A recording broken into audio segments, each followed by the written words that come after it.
Okay, Federalist 10, Part 2. However anxiously we may wish that these complaints had no foundation, the evidence of known facts will not permit us to deny that they are in some degree true. It will be found, indeed, on a candid review of our situation, that some of the distresses under which we labor have been erroneously charged on the operation of our governments. But it will be found at the same time that other causes will not alone account for many of our heaviest misfortunes, and particularly for that prevailing and increasing distrust of public engagement and alarm for private rights, which are echoed from one end of the continent to the other. These must be chiefly, if not wholly, effects of unsteadiness and injustice with which a factious spirit tainted our public administration. By a faction, I understand a number of citizens, whether amounting to a majority or minority of the whole, who are united and actuated by some common impulse of passion or of interest adverse to the rights of other citizens or to the permanent and aggregate interests of the community.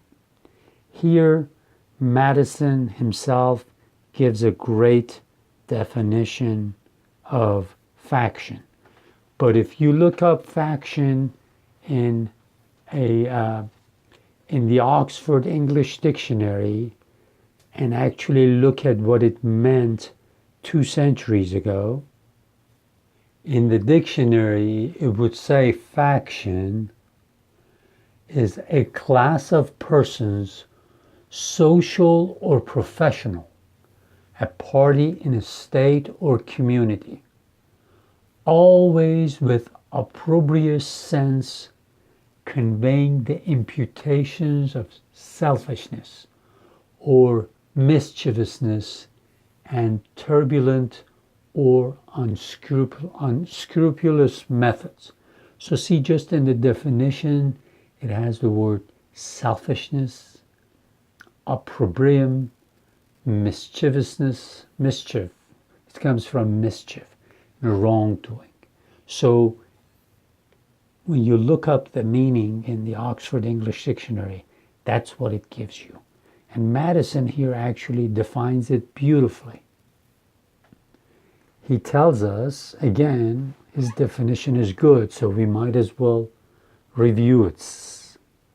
By a faction, I understand a number of citizens, whether amounting to a majority or minority of the whole, who are united and actuated by some common impulse of passion or of interest adverse to the rights of other citizens or to the permanent and aggregate interests of the community. There are 2 methods of curing the mischiefs of faction. The one by removing its causes, the other by controlling its effects. There are again 2 methods of removing the causes of faction. The one by destroying the liberty which is essential to its existence. The other by giving to every citizen the same opinions, the same passions, and the same interests. It could never be more truly said than of the first remedy that it was worse than the disease.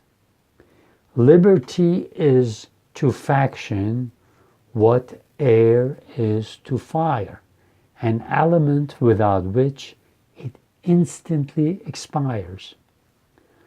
But it could not be a less folly to abolish liberty, which is essential to political life, because it nourishes faction, than it would be to wish the annihilation of air, which is essential to animal life, because it imparts to fire its destructive agency. So we are going to have faction when we live in a free society. There's no way around it. And he says sometimes the cure is worse than the disease. Sometimes it's we have to deal with it. There's no way around it. Okay? So he's going to suggest what to do about it. The second expedient is as impracticable as the first would be unwise. As long as the reason of man continues fallible. Okay, this is an important sentence. As long as the reason of man continues fallible, and he is at liberty to exercise it, different opinions will be formed. As long as the connection subsists between his reason and his self-love, his opinions and his passions will have a reciprocal influence on each other, and the former will be objects to which the latter will attach themselves. The diversity in faculties of men, from which the rights of property originate, is not less an insuperable obstacle to a uniformity of interests. Okay, I'll read this again. This is important. The diversity in the faculties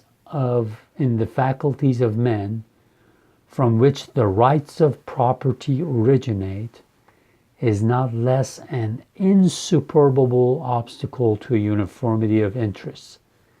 The protection of these faculties is the first object of government.